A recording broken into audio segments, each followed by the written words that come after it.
السلام علیکم، میرا نام ڈاکٹر بلونت لال ہے۔ میں شیخ زید ہسپتال میں بطور میڈیسن اسسٹنٹ پروفیسر اپنی خدمات سر انجام دے رہا ہوں۔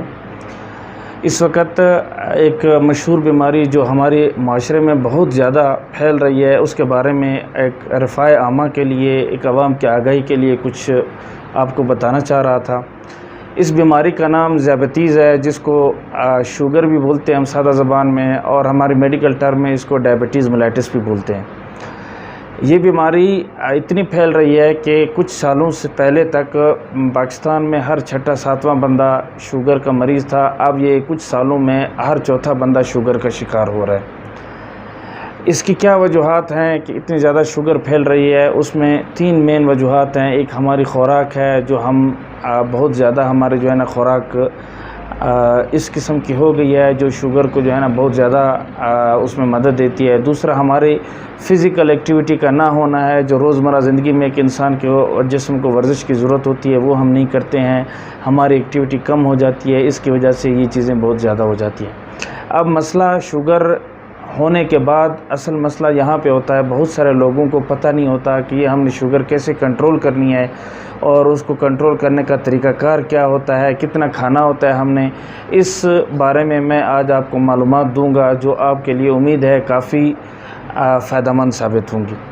سب سے پہلا ایک بات ذہن میں یاد رکھنا ہے کہ شوگر کبھی ختم نہیں ہوتی، کنٹرول ہوتی ہے۔ بہت سارے لوگوں کے ذہن میں یہ بات ہوتی ہے کہ بس یہ ہم دوائی کھائیں گے تو شوگر ختم ہو جائے گی۔ ختم نہیں ہوتی، کنٹرول ہوتی ہے۔ دوسری بات یہ ہے، جب مریض ہمارے پاس آتے ہیں وہ شوگر کی دوائی کھاتے ہیں، کچھ ٹائم تک اگر وہ کھاتے پیتے نہیں ہیں تو ان کی شوگر کم ہو جاتی ہے، تو وہ یہ سمجھتے ہیں کہ اب ہماری شوگر کم ہو رہی ہے تو لہٰذا اب ہم دوائی لینا بند کر دیں۔ تو اس کے لیے تدارک کیا ہے، اس کو جو ہے نا ہم نے شوگر کم ہونے کو کیسے بچانا ہے، یہ میں آپ کو بعد میں بتاتا ہوں۔ تیسری چیز، اہم چیز، جو بہت سارے لوگ شوگر کی دوائی کھاتے ہیں، 1.5 مہینہ 2 مہینہ 3 مہینے تک وہ دوائی کھاتے رہتے ہیں، اس کے بعد وہ دوائی چھوڑ دیتے ہیں۔ وہ یہ سوچتے ہیں کہ اب ہماری شوگر ٹھیک ہو گیا، بس اب ہمیں دوائی کی ضرورت نہیں ہے۔ تو یہ بھی ایک ہماری غلط فہمی ہے جس کو ہم نے ذہن میں یہ بات رکھنی ہے کہ شوگر کبھی ختم نہیں ہو سکتی، ایک بات ذہن میں رکھنا ہے، کنٹرول ہوتی ہے۔ دوسرے نمبر پہ شوگر کی دوائی ہمیشہ کے لیے جاری رکھنی ہوتی ہے۔ تیسرے نمبر پہ شوگر کیوں کم ہوتا ہے اور اس کو تدارک کیسے کیا جا سکتا ہے۔ ہمارے بہت سارے مریض ہوتے ہیں جو دوائی شوگر کی لیتے ہیں، 6 گھنٹے 8 گھنٹے 9 گھنٹے تک کوئی کھانا نہیں کھاتے ہیں، پھر ایک دم کھانا کھا لیتے ہیں، جس کی وجہ سے یا ان کی شوگر بہت اوپر چلی جاتی ہے یا ان کی شوگر بہت نیچے آ جاتی ہے اگر وہ نہ کھائیں تو اس کا تدارک یہ ہے کہ شوگر کا مریض جو ہے وہ ہمیشہ ہر 3 گھنٹے بعد کچھ نہ کچھ تھوڑا بہت وہ کھاتا رہے گا۔ جو اس کو ڈاکٹر نے پرہیز کی اشیاء بتائیں وہ بالکل نہیں کھائے گا، جو اس کی خوراک کھانے والی ہے وہ تھوڑا تھوڑا خوراک کھاتا رہے گا۔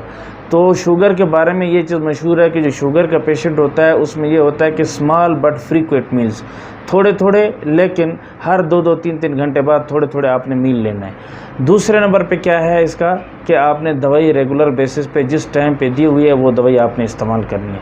تیسرا کیا ہے کہ جب کچھ ٹائم گزرتا ہے تو شوگر کی دوائیں جو ہے نا بے اثر ہونا شروع ہو جاتی ہیں۔ اس کی ایک وجہ یہ ہے، جو بڑی وجہ ہے، ہم شوگر کے مریض ورزش نہیں کرتے ہیں، پیدل نہیں چلتے ہیں، واک نہیں کرتے ہیں۔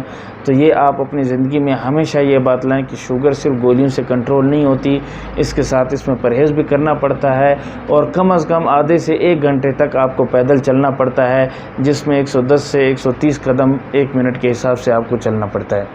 تو اب یہاں پہ ہم یہ بات کریں گے کہ شوگر ہمیشہ کنٹرول ہوتی ہے، ختم نہیں ہوتی۔ دوسرا، شوگر سے آپ کم ہونے اور زیادہ ہونے سے بچنے کے لیے آپ نے چھوٹے چھوٹے آپ نے میل لینے ہیں، اس کے ساتھ ٹائم پہ دوائی کھانی ہے۔ تیسرا، اس کے ساتھ آپ نے ورزش کرنی ہے، پیدل چلنا ہے۔ اس کے علاوہ شوگر کی دوائی ساری زندگی نہیں چھوڑنی ہے۔ 1.5 سے 3 مہینے بعد آپ نے شوگر کے ڈاکٹر کو اپنا چیک اپ کرواتے رہنا ہے۔ یہ یہاں پہ بات ہوگی شوگر کی۔ اب ہم شوگر کے تھوڑا سا ایک مہلک اثرات کے اوپر آتے ہیں۔ شوگر واحد بیماری ہے جو جسم کا کوئی حصہ بھی نہیں ہے جس کو متاثر نہ کرتی ہو۔ اس کے دماغ کے اوپر بھی اثرات ہیں، اس کے آنکھوں کے اوپر بھی اثرات ہیں، اس کے منہ کے اوپر بھی اثرات ہیں، معدے کے اوپر بھی اثرات ہیں، دل کے اوپر بھی اثرات ہیں، پٹھوں کے اوپر بھی اثرات ہیں، اس کے پاؤں کے اوپر بھی اثرات ہیں، گردوں کے اوپر بھی اثرات ہیں، دل کے اوپر بھی اثرات ہیں۔ غرض کوئی ایسا ہمارے جسم کا حصہ نہیں ہے جس کو شوگر متاثر نہ کرتی ہو۔ تو ایک بات آپ نے ذہن میں یاد رکھنی ہے کہ جب شوگر آپ کی کنٹرول رہے گی تو آپ اس کے مضر اثرات سے بچے رہیں گے. اگر یہ شوگر کنٹرول نہیں رہے گی اور دوائیاں بھی آپ کھا رہے ہیں تو پھر کبھی پاسبل نہیں ہے کہ آپ شوگر کے مضر اثرات سے بچے رہیں. اس لیے آپ کو لیے یہ ضروری ہے کہ آپ ہمیشہ ہر 1.5 سے 3 مہینے بعد شوگر کے ڈاکٹر کو یا فزیشین کو اپنا چیک اپ کرواتے رہیں، تاکہ آپ کا وقت سے پہلے یہ اسیس کیا جا سکے، یہ پتہ چلایا جا سکے کہ آپ کی شوگر کہیں آپ کے جسم کے دوسرے حصوں کو متاثر تو نہیں کر سکی. اگر اس کا بر وقت ہم پتہ چلا سکتے ہیں تو اس کا بر وقت علاج ممکن ہے اور آپ کے زندگی کو بچا سکتا ہے. زندگی ایک بار ملتی ہے، ہمیشہ اس کا خیال کیجئے، یہ ایک اللہ تعالیٰ کی بہت بڑی نعمت ہے. اللہ حافظ.